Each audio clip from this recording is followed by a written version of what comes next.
Asia as a continent is attractive to nomad capitalists for a number of reasons, both the good quality of living and lifestyle benefits, along with a relatively low cost of living, the tax-friendly countries that are here, and also a lot of the investment opportunities. They say the 21st century will belong to Asia, and yet there's one area where it's difficult to invest in many countries here, and that's when it comes to land. Whether you want to buy raw land to develop or whether you want to buy a house that comes with land, that can be a tall order in Asia. But today, we're going to talk about 4 countries where that is the exception.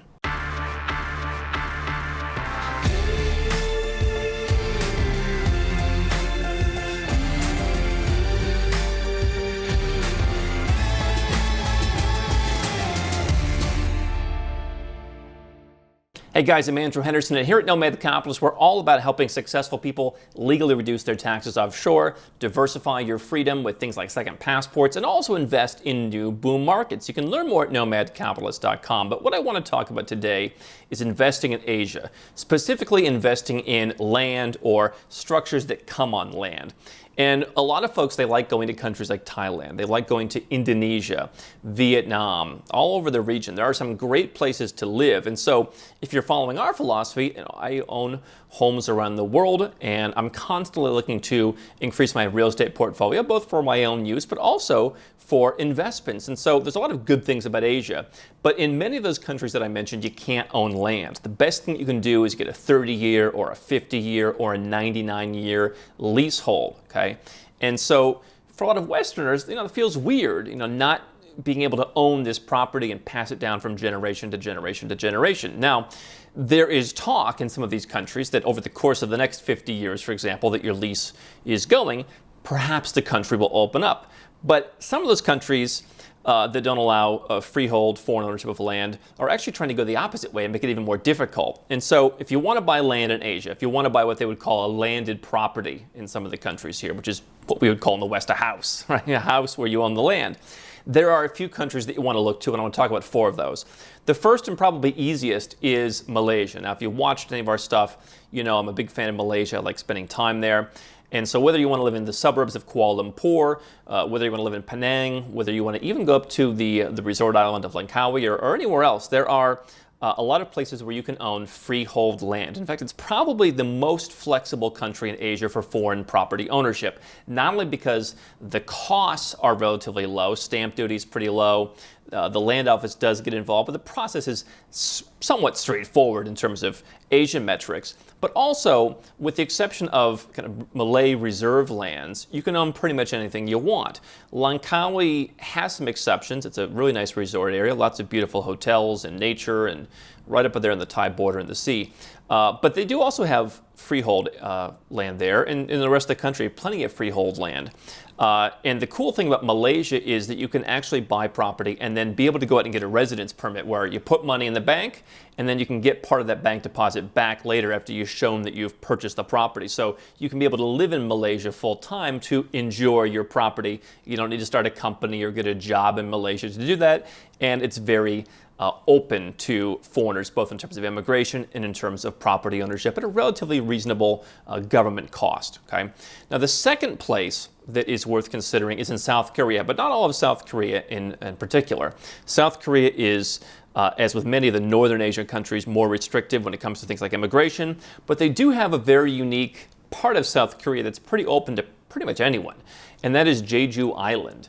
It's its own island, obviously, and they have a separate visa policy from all of South Korea. There's a couple places like this around the world. Iran has one, but Jeju Island, anyone can go without a visa. Okay, and if you invest about $400,000 in real estate, you can easily own real estate there, and you can also get a residence permit to be there. Now, this is not urban paradise.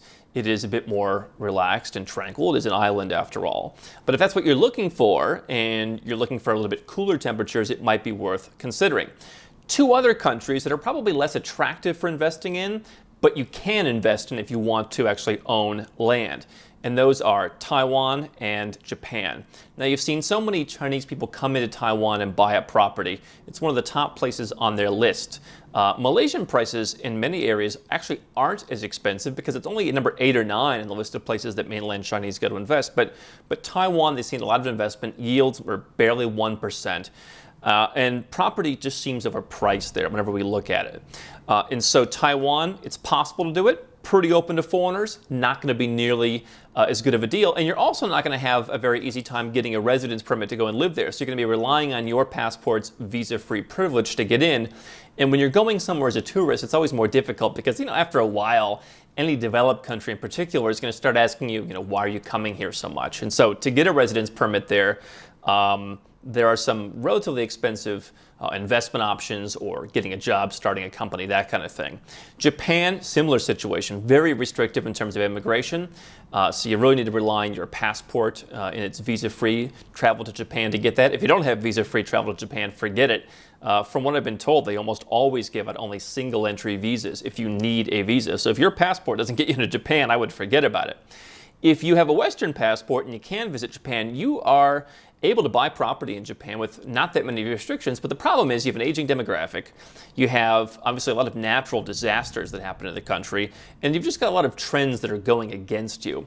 I was talking to some folks about 6 months ago about people whose parents or grandparents pass away and they leave their children with these country homes. In Russia, you'd call it a dacha, these kind of homes outside of any major city. You drive an hour and a half, 2 hours outside, and you've got these cute little homes. You can buy some of these really cheaply. But the challenge is, obviously the government is very particular about how they do things.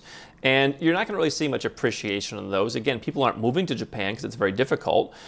People in Japan are getting older. They're not reproducing. So I don't know where the value is in that. It's hard enough to buy and sell property in resort areas or more rural areas in developed markets with demographics that are moving in the right direction, let alone in a place like Japan. So when it comes to Asia, the good thing is if you want to buy real estate, you can buy condos in many countries. You can buy properties like that. It's when you want to own the ground under your feet that makes it difficult. Those are 4 places where you can. Singapore has been thrown around as one where you can, but generally you need to get approval for that. We're talking tens of millions of dollars in investment generally. And so that is a place that probably is not on the list for most of us. Malaysia, the easiest, and 3 others that might be worth taking a look at depending on your circumstances. How can Nomad Capitalists help you? 4 ways. Number 1, subscribe to our channel and click the notification bell to make sure you get our new video every day. Number 2, get a copy of Nomad Capitalist, the book. You'll learn a lot of my personal experiences over a dozen years of studying this stuff, as well as exactly some of the strategies that you can use to build your Nomad Capitalist plan.